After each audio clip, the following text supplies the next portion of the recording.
Hello, welcome to our channel. Hope everyone are doing good. Sunday is a fun day అని చెప్పేసి అందరూ wait చేస్తుంటారు. Last week చేయలేదు because నేను London వెళ్ళాల్సి వచ్చింది. కేథరిన్ అన్న మీటింగ్ తర్వాత ఇక్కడికి వచ్చాము. I was busy roaming in Edinburgh with Catherine అన్న, సో నేను చేయలేకపోయాను. ఈ వీక్ ఏదైనా చేద్దాం అనుకున్నాను కానీ అండి ఆనెస్ట్గా ఒకటి చేయాలంటే వీ షుడ్ బి 100% అంటే మెంటల్లీ ఒకటి మనకు ఆ జోష్ ఉండాలి. I wasn't feeling great for the last 2-3 days. ఎలా ఉంది అని అడిగిన వాళ్ళందరికీ థ్యాంక్స్, ఐఎమ్ గెటింగ్ బెటర్. 2 సమస్యలు కూడా విపరీతంగా ఎక్కువైపోతున్నాయండి. ఎక్కడ కూడా అంటే నా వరకు నేను రాజకీయాలను ఎలా చూస్తానంటే ఒకటి మనం ప్రజలకు మంచి చేయాలి అండ్ ఆ ప్రాసెస్లో పేరు వస్తే ఓకే ఫైన్, కానీ ధనాపేక్షతోనో లేకపోతే ఆస్తులు కూడా పెట్టుకోవాలి విపరీతంగా సంపాదించుకోవాలని రాజకీయాలను చూడకూడదండి. We shouldn't take politics as a profession, just keeping that I need to become a billionaire or a millionaire. We should never do politics for personal gains. Service motto అనేది ఉండాలండి. ఇప్పుడు చూస్తే ఇప్పుడున్న తెలుగుదేశం ప్రభుత్వంలో ఎన్ని అరాచకాలు జరుగుతున్నాయి, ఎన్ని అన్యాయాలు జరుగుతున్నాయి. ఇప్పుడు కల్తీ మద్యం అండి, ఒకడు ఎవడైనా ఆ స్పిరిట్ తాగి వాడు చచ్చిపోతే ఒకడి ప్రాణాలని పణంగా మనం ఆశించి మనం డబ్బులు సంపాదించుకోవాలి అన్న ఆ ప్రవృత్తే ఎంత జుగుప్సాకరంగా ఉంటుంది చూడండి. వాళ్ళకి ఎమ్మెల్యే టికెట్లు అంటే పోటీ చేయడానికి ఎమ్మెల్యే టికెట్లు, దానికి ప్రాతిపదిక ఏంటి అంటే డబ్బులు ఉండాలి. డబ్బులు ఎలా సంపాదిస్తాం? అడ్డదారుల్లో డబ్బులు సంపాదిస్తాం. 80 to 90% అండి. I'm not saying every politician is corrupted or every politician is making money in a wrong way, but 80 to 90% politicians are corrupted అండి. ఇప్పుడు ఒకటే ఒక ప్రాతిపదిక ఏంటంటే నువ్వు ఎలక్షన్స్లో పోటీ చేయాలి అంటే నీ దగ్గర 50 కోట్లు ఉండాలి. ఎక్కడి నుంచి వస్తాయి? కష్టపడి సంపాదించేవాడు ఎవడికి కూడా అండి, ఎంత పెద్ద చదువు చదివి ఎంత పెద్ద ప్రొఫెషన్ చేస్తున్నా ఎలక్షన్స్కి 40 కోట్లు 50 కోట్లు పెట్టడానికి ఎవరికి మనసు రాదు. Because it's a lottery. ఇద్దరు 50 కోట్లు పెడితే ఒకడే గెలుస్తాడు, ఒకడే 50 కోట్లు పోగొట్టుకుంటాడు. అయినా కానీ సిద్ధపడి నేను 50 కోట్లు పెడతాను 60 కోట్లు పెడతాను అంటున్నారంటే వితిన్ 5 years నేను 500 కోట్లు సంపాదించుకుంటాను, నేను 1000 కోట్లు సంపాదించుకుంటాను. At the expense of people's safety, at the expense of people's వాళ్ళకు ఇవ్వాల్సిన సౌకర్యాలు, కనీస సౌకర్యాలు ఇవ్వకుండా అందులో నొక్కేస్తూ నేను సంపాదించుకుంటా అన్న ఏకైక యావతో చాలామంది వస్తున్నారు. అంటే సీజన్డ్ పొలిటీషియన్స్ ఉంటారు, పొలిటికల్ ఫ్యామిలీస్ నుంచి వచ్చిన వాళ్ళు ఉంటారు, పొలిటికల్ బ్యాక్గ్రౌండ్ నుంచి వచ్చిన వాళ్ళు ఉంటారు, లెగసీని కంటిన్యూ చేసే వాళ్ళు ఉంటారు, పబ్లిక్ సర్వీస్ చేయాలనే ఇంట్రెస్ట్ ఉన్న వాళ్ళు ఉంటారు. There are different kind of people with different intentions who come into politics. కానీ రాను ఏమైపోతుందంటే ఒక రియల్ ఎస్టేట్ వ్యాపారం చేసో, లేకపోతే ఇసుక దందా చేసో, కల్తీ మద్యం వ్యాపారాలు చేసో, లేకపోతే బెదిరించో భయపెట్టో డబ్బులు సంపాదించుకోవడం. ఆ డబ్బులు ఉన్నాయి, ఇప్పుడు ఏం చేయాలి? డబ్బులు ఇసిరేస్తాను, పార్టీకి ఇంత డబ్బులు ఇస్తాను, ప్రజలకి ఇంత డబ్బులు ఇసిరేస్తాను, కుక్కకు బిస్కెట్లు వేసినట్లు వేస్తాను, ప్రజలు కుక్కల్లాగా ఎగబడి తీసుకుంటారు, ఆ డబ్బుతో నేను గెలుస్తాను. ఇప్పుడు నా దగ్గర రియల్ ఎస్టేట్ డబ్బు ఉంది, లేకపోతే దొంగ డబ్బు ఉంది, నేను ఇప్పుడు పెద్ద మనిషిగా చలామణి అవ్వాలంటే ఏం చేయాలి? నేను రాజకీయాల్లోకి వస్తాను. అంతిమంగా అది అయిపోతుంది. పోనీ ఆ వచ్చిన తర్వాత అయినా బాగా చేస్తారా అంటే ఎన్నెన్ని దరిద్రాలు, ఎన్నెన్ని దౌర్భాగ్యాలండి. ఈరోజు ఒక వీడియో రిలీజ్ అయింది. I really feel for the sorry state of situation అండి. మన ఆంధ్రప్రదేశ్లో రాజకీయాలు ఎంత దరిద్రంగా తయారవుతున్నాయంటే ఒక్కోసారి నిజంగా అండి నాకు ఆనెస్ట్గా నాకేమనిపిస్తుంది అంటే అవసరమా మనం ఏదో రాజకీయాలని ఆ రాజకీయాల కోసం మన టైం వేస్ట్ చేసుకొని మనం ఏదో ప్రజలకు మంచి చేయాలనే ఉద్దేశం ఉంది, మనకి ఇవన్నీ అవసరమా అనిపిస్తుంది. 100% అనిపిస్తుంది ఎవరికైనా కానీ. బికాస్ ఏదైనా కానీ మనం అంతిమంగా చేస్తే కంఫర్టబుల్ లైఫ్ ఉందా లేదా అన్నది ఆలోచిస్తామండి. ఎండ్ ఆఫ్ ద డే మనం పడుకున్నప్పుడు ప్రశాంతంగా నిద్ర వస్తుందా లేదా అన్నది ద మోస్ట్ ఇంపార్టెంట్ థింగ్. దరిద్రపు రాజకీయాల కోసము ఆధిపత్య పోరులో భాగంగా వాళ్ళని ఇది చేయాలి వీళ్ళని అది చేయాలని చెప్పేసి తను ఎదగడం కోసం ఇతరుల ప్రాణాలు తినము, నిండు ప్రాణాలని బలికొనడము. ఇంక ఇట్లా చేస్తుంటే Sunday is a fun day చేయాలంటే ఎక్కడ ఫన్ ఉందండి? ఫన్ను లేదు, పుట్టగొసి లేదు. వినుత కోట అనే అమ్మాయిని అరెస్ట్ చేశారు. అప్పుడు వాళ్ళ కారు డ్రైవరు చనిపోయాడు అంటే ఎక్కడో చెన్నై దగ్గర ఒక మురిక్కాలంలో ఒక శవం దొరికింది. అది హత్య అని చెప్పేసి పోలీసులు నిర్ధారించారు. అంటే తమిళనాడు పోలీసులు నిర్ధారించిన తర్వాత వినుతా కోట ఆమె భర్త నాకు తెలిసి పేరు చంద్రబాబు అనుకుంటా, వాళ్ళిద్దరిని అరెస్ట్ చేశారు. తర్వాత వాళ్ళు విడుదలయ్యారు. నేను ఆ రోజు కూడా చెప్పాను, మనం టక్కున ఏదో మన అపోజిషన్ పార్టీ వాళ్ళు కాబట్టి బురద చల్లడము, వాళ్ళను వీళ్ళను నేరస్తులు అనడము కరెక్ట్ కాదు. ఇప్పుడు కూడా మనమేం నేరస్తులు అనట్లేదు. కానీ ఇప్పుడు ఈరోజు ఆ సంఘటనకు సంబంధించిన ఒక రికార్డెడ్ ఆడియో, అంటే సెల్ఫ్ రికార్డెడ్ ఆడియో ఒకటి బయటకు వచ్చింది. ఆ చనిపోయిన పిల్లగాడు మరి ఎందుకు రికార్డ్ చేసుకున్నాడో మనకు తెలియదు, అది ఎవరు బయట పెట్టారో మనకు తెలియదు, ఎలా బయటకు వచ్చిందో మనకు తెలియదు. ఒక వీడియో అయితే ఇప్పుడు బయట చక్కర్లు కొడుతుంది. 19 నిమిషాల సెల్ఫీ వీడియో పెట్టుకున్నాడండి. ఆ వీడియో అబ్రప్ట్గా ఎండ్ అయినట్లు నాకు అనిపిస్తుంది. ఇంకా ఎక్స్ట్రా కూడా ఉందేమో, ఇది పార్ట్ 1 లాగా రిలీజ్ చేసినేమో. అందులో క్లియర్గా ఆ పిల్లగాడు ఒకటే చెప్తున్నాడండి, నాకు సుజిత్ అంటే బొజ్జల సుధీర్ దగ్గర ఉండే మనిషి సుజిత్ పరిచయం అయ్యాడు చంద్ర ద్వారా. ఆ చంద్ర సుజిత్ ఇద్దరు కలిసి నాకు ఆశలు కల్పించారు. నువ్వు ఆ ఇంట్లో అంటే వినుతా కోట ఇంట్లో జరిగే విషయాలు ఏవైనా మాకు చెప్పండి, తీసుకొని వస్తే నీకు డబ్బులు ఇస్తామని ముందు 2 లక్షలు ఇచ్చారంటే తర్వాత 20 లక్షలు ఇస్తే, ఆ 20 లక్షల్లో కూడా చంద్ర అనే వ్యక్తి 2 లక్షలు ఇచ్చి ప్రస్తుతానికి 2 లక్షలు పెట్టుకో, నా దగ్గర పెట్టుకుంటా, నీకు ఏదైనా అవసరం ఉంటే ఇస్తా ఉంటాను, నీ దగ్గర ఉంటే డౌట్ వస్తుంది అది అని చెప్పేసి వాళ్ళ దగ్గరే పెట్టుకున్నారు అని చెప్పేసి. తర్వాత 2 సార్లు ఇతను car driver Rayudu car accident చేసి చంపాలని కూడా ట్రై చేశాడంట. వాళ్ళకు డౌట్ వచ్చేసి నువ్వు డ్రైవర్గా వద్దు, నువ్వు వేరే పనులు చేసుకో అని చెప్పేసి డ్రైవర్గా వేరే వాళ్ళని పెట్టుకున్నారంట. ఎవరు? Vinutha quota and Vinutha Kota husband. తర్వాత ఒకరోజు డైరెక్ట్ నాతో ఎమ్మెల్యే సుధీర్ రెడ్డి మాట్లాడాడు అని చెప్తున్నాడు. ఆ 1 నిమిషం వీడియో చూడండి, తర్వాత మనం మిగతా విషయాలు మాట్లాడదాం.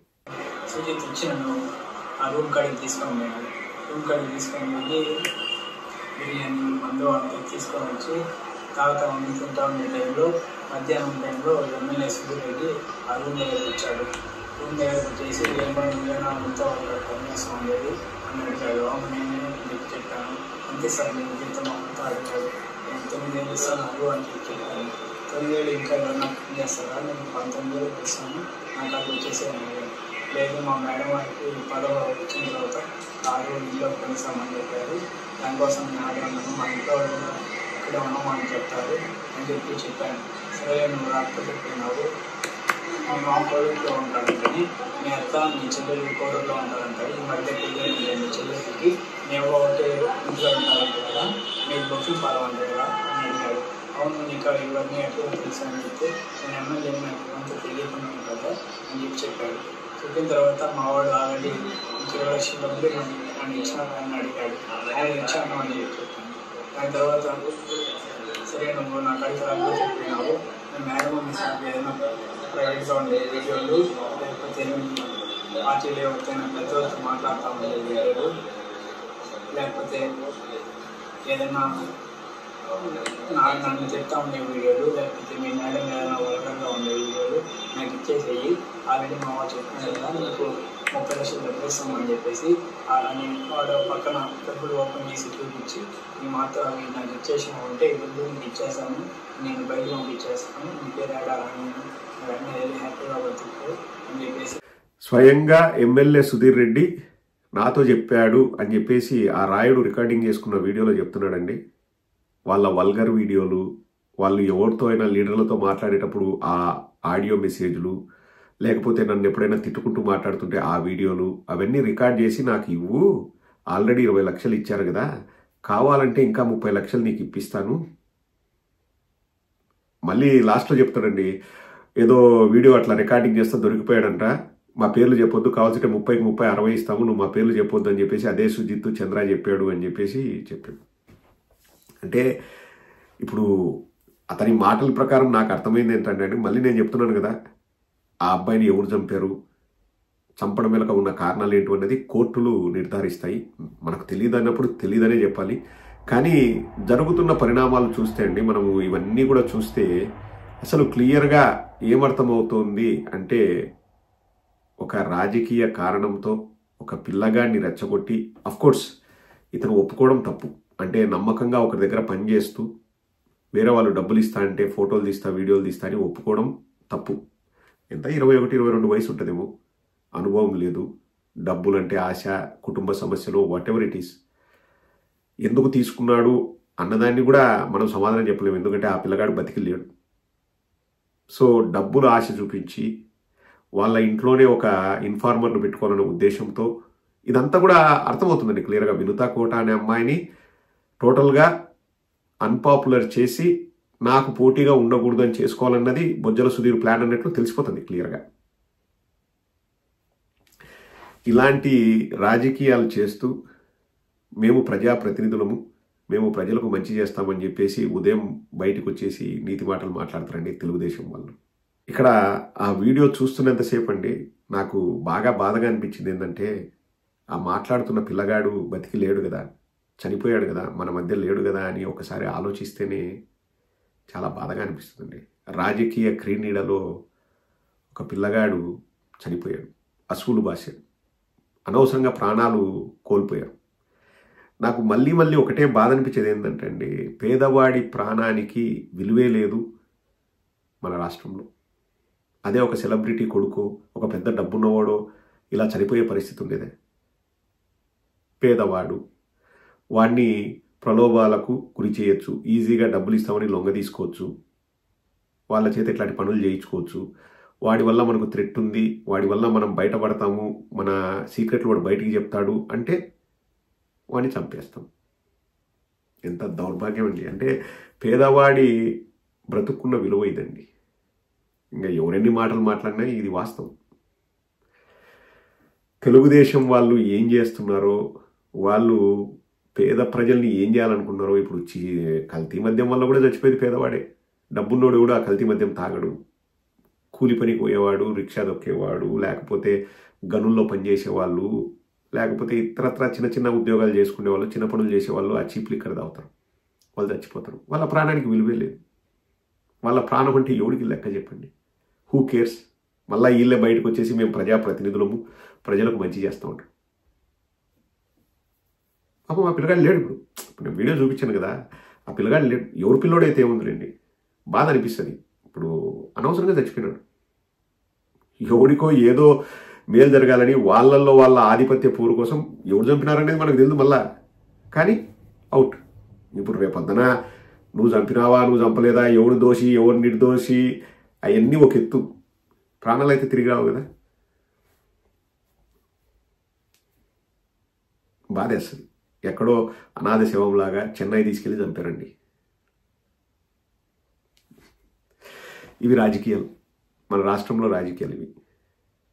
ఇంత జరుగుతున్నాయి. పవన్ కళ్యాణ్ ఏమంటాడంటే, ఏమైనా ఏమి జరుగుతున్నా మేము 15 ఏళ్ళు కలిసి ఉంటాం, ఎందుకంటే మేము విడిపోతే జగన్మోహన్ రెడ్డి గారు బలపడతారు. మా జన సైనికులు పిట్టల్లా రాలిపోయినా, మమ్మల్ని అవమానించినా, ఏది అలగాజనమని తిట్టినా, ఊడిగం చేస్తున్నారన్నా, డైరెక్ట్ నా పవన్ కళ్యాణ్ ఇంతకుముందు అన్నాడు, నారా లోకేష్ నా తల్లిని తిట్టించానని. ఏం చేసినా కానీ మేము కలిసి ఉంటాం, ఎందుకంటే అక్కడ మాకు అవసరాలు ఉన్నాయి, మా ప్రయోజనాలు చాలా పెద్దవి. పేదవాడి ప్రాణాలు ఎంతండి? పేదవాడి ప్రాణాలు ఆఫ్టర్ ఆల్ మాకు పెద్ద పెద్ద ప్రయోజనాలు ఉన్నాయి. ఇప్పుడు మేము విడిపోయినాం అనుకో, మాకు మళ్ళీ ఆప్షన్స్ ఉండవు, జగన్మోహన్ రెడ్డి బలపడతాడు. మేము ఒకటే చెప్తున్నాం, ఇవన్నీ రాజకీయాల కోసం కాదు పవన్ కళ్యాణ్, మీరు కలిసి ఉండాలని మేము భగవంతుని కోరుకుంటున్నాం. ఎందుకంటే ఇంతకుముందు 3 కలిస్తే 3 పార్టీలు కలిసినాయని, ఇప్పుడు 3 పార్టీలు అధికారంలో ఉన్నాయి. ఇది ఏదో సామెత ఉంది కదా, తిలా పాపం తలా పిడికెడు అని చెప్పేసి. ఇప్పుడు మీ అందరికీ బాధ్యతే, మీరు చేసే దరిద్రపు దగులుబాజీ పనులు అందరికీ బాధ్యతే. మీరు కలిసి ఉంటే మీదంతా ఒక యూనిటే. మళ్ళీ 3 డిఫరెంట్ పార్టీలు, 3 రారు. ప్రజలు అందరినీ చిత్కరించుకుంటున్నారు. కాబట్టి మీరు కలిసి ఉండాలని మేము భగవంతుని కోరుకుంటున్నాం. ఏదో వాళ్ళు ఏదో చేసుకొని మనం ప్రశ్నించినాం అనుకోండి, మా మధ్య ఏదో పెట్టాలని చూస్తున్నారు. ఉండండి రా భయ్, కలిసి ఉండండి. కానీ మనిషి అన్న తర్వాత కొంచెం ఎథిక్స్, ప్రిన్సిపల్స్ అనేవి ఉండాలి కదా. ఇంకా దీన్ని కూడా లాస్ట్కు మొన్న ఎల్ముడల స్వామి గారు చెప్పాడు కదా, వినుతా కోట చంపింది, వాడు డిసైడ్ చేసేసాడు. వినుతా కోట చంపిందని డిసైడ్ చేసేసాడు. ఎందుకు చంపిందంటే, చంపితే ఏదో ప్రమోషన్ వచ్చినట్లంట, వైఎస్ఆర్ కాంగ్రెస్ పార్టీలో చేరాలనుకుంటుందేమో ఆమె, అందుకు చంపిందని చెప్పేసి ఎల్ముడల గారు మాట్లాడుతుంది. ఆ రోజు ఈ ఇన్సిడెంట్ జరిగినప్పుడు బొజ్జల సుధీర్ ప్రెస్ మీట్ పెట్టి ఇది రాజకీయ హత్య కాదు అని చెప్పేసి మాట్లాడాడు. నాకు ఆశ్చర్యం వేసింది. గుమ్మడికాయ దొంగెవరంటే భుజాలు తడుముకున్నట్లు, అసలు నీకేం సంబంధం లేదంటావు, నీకు ఇదేం జరగలేదు అంటావు, ఇది రాజకీయ హత్య కాదు అంటావు, ఎందుకబ్బా ఇంత సడన్ గా ప్రెస్ మీట్ పెట్టాడు, ప్రెస్ మీట్ పెట్టి ఎక్కడికో హైదరాబాద్ వెళ్ళిపోయాడు అని చెప్పి కూడా నేను విన్నా. నాకు ఆశ్చర్యం వేసింది.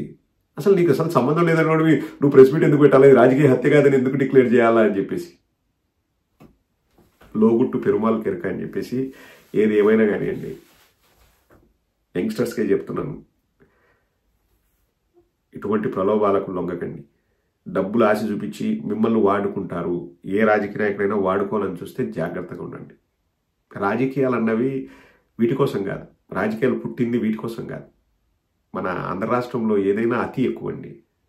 కులాల పేరుతో అతి, మతాల పేరుతో ఇంకా అంత రాలేదు కానీ ఈ కులాల పేరుతో అతి, ఎవడికి వాడు మీడియా, ఎవనికి వాడు టీంలు, ఎవనికి వాడు పిఆర్లు, ఎవనికి వాడు జాకీలు పెట్టేవాళ్ళు ఎక్కువైపోయినాయి.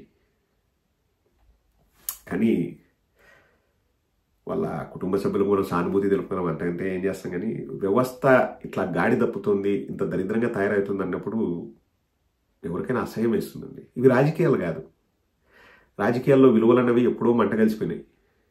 ఇప్పుడు ఉండేది ఒక రియల్ ఎస్టేట్ దందా చేసే వాళ్ళ కోసం రాజకీయాలు, ఒక ఇసుక దందా చేసే వాళ్ళ కోసం రాజకీయాలు, కల్తీ మద్యం అమ్ముకునే వాళ్ళ కోసం రాజకీయాలు. ఎంతమంది జెంటిల్మెన్ లాగా వ్యవహరిస్తారండి రాజకీయాలు? ఒకసారి మీరే చెప్పండి. ఓ 10-20% ఉంటారేమో, మిగతా అంతా బోగ్గల్లే, అంతా బోకుగల్లే. నేను ఆనెస్ట్గా చెప్పగలను. వేస్ట్ అన్ని పార్టీల్లో లేండి, ఒక పార్టీనే కాదు. మళ్ళీ ఏమో ఒక పార్టీని వెనకేసుకొచ్చేసి నేనేం తెలుగుదేశం వాళ్ళ మాదిరి సోషల్ మీడియాలో పోస్టులు పెట్టేది ఓన్లీ వైఎస్ఆర్ కాంగ్రెస్ పార్టీ వాళ్ళే, తెలుగుదేశం వాళ్ళు జనసేన వాళ్ళు మంచిగా పెడతారు, పద్దరు లేస్తానే సూక్తి రత్నావళి వల్లిస్తారని నేను చెప్పను. అన్ని పార్టీల్లో బోగ్గాళ్ళు ఉండరు. ఎప్పుడు బాగుపడేది? రాజకీయాలు బాగుపడేది ఎప్పుడు?